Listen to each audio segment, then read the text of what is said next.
महिला सुरक्षा बेतुकी बातें हैं। महिला सुरक्षा बेतुकी बातें लगी आपको? बेटियों की सुरक्षा आपको बेतुकी बातें लगती है? अध्यक्ष, इनका शब्द निकलवाए आप, पहले कार्रवाई से बेतुका शब्द निकलवाएं। मैं आपको शर्म आनी चाहिए। केंद्र में आप बैठे और बेटियों के साथ ऐसी हरकतें हो रही है, आपको शर्म आनी चाहिए। अगर किसी बेटी के साथ अत्याचार होता है और उसके खिलाफ कोई प्रोटेस्ट करता है तो आपकी दिल्ली पुलिस उसको उठा के जेल में डालती है। शर्म आनी चाहिए, डूब के मर जाना चाहिए आप लोगों को। राखी जी, ऊपर से कह रहे हैं बेतुका बोल रहे हैं, शर्म नहीं आती? विजेंद्र गुप्ता जी, आपके घर में बहन बेटियां नहीं है क्या? आपकी कोई बेटी नहीं है क्या? आप किसी के बेटे बाप नहीं है क्या? आप किसी के भाई नहीं है क्या? शर्म आनी चाहिए, डूब कर मर जाना चाहिए आप लोगों को। राखी जी, प्लीज, माननीय सदस्यगण, प्लीज राखी जी कंटिन्यू करें।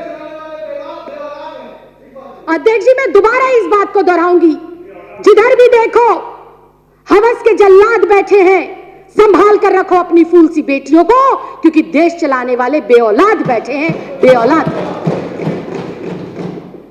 अध्यक्ष जी, आए दिन चाहे छोटी बच्ची हो, चाहे 27 साल की डॉक्टर हो, चाहे 56 साल की बुजुर्ग महिला हो, हर कोई हवस का शिकार बन रहा है, हर कोई रेप का शिकार बन रहा है। लेकिन सियासत में बैठे इन सियासतदानों को कोई फर्क ही नहीं पड़ता। कोई फूल सी बच्ची को नोच ले, कोई युवा बेटी को जिंदा जला दे, कोई बुजुर्ग महिला को नोच डाले, लेकिन इन सियासतदानों को फर्क नहीं पड़ता। ऐसे में सवाल उठता है कि देश जा किस ओर रहा है? देश की ये 50% जो आबादी है, इसको सुरक्षा मिलेगी कैसे? ये बड़ा सवाल है। और अध्यक्ष जी, देश की इन बेटियों को, देश की इन महिलाओं को, देश की इस आधी आबादी को सुरक्षा जब मिलेगी जब केंद्र में बैठी हुई सरकार की मानसिकता बेटियों के सम्मान में हो, जब केंद्र में बैठी हुई सरकार की जो सोच है वो महिलाओं को सम्मान देने की हो। लेकिन आज अध्यक्ष जी, बड़े ही दुख के साथ कहना पड़ रहा है कि दुर्भाग्यवश देश की केंद्र में ऐसी सरकार बैठी है जो आए दिन महिलाओं पर हो रहे अत्याचार और कुकर्म में खुद लिप्त पाई जाती है। इसके मैं पुख्ता उदाहरण पेश करती हूं। आज इन सदन पटल के ऊपर उन्नाव रेप केस, आरोपी कुलदीप कुमार सेंगर, बीजेपी का विधायक, पहला उदाहरण।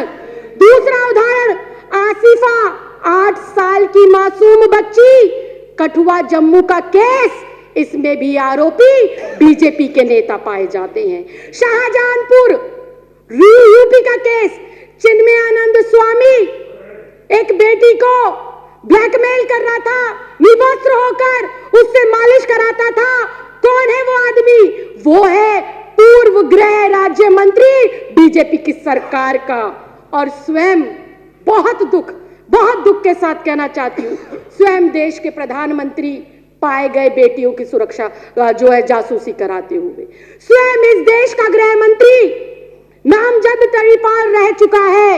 ये मैं नहीं कह रही, ये मेरे देश का कानून कहता है, ये मेरे देश के न्यायालयों ने और जजों ने कहा है। ये राखी बिरलानी आम आदमी पार्टी नहीं कह रही है।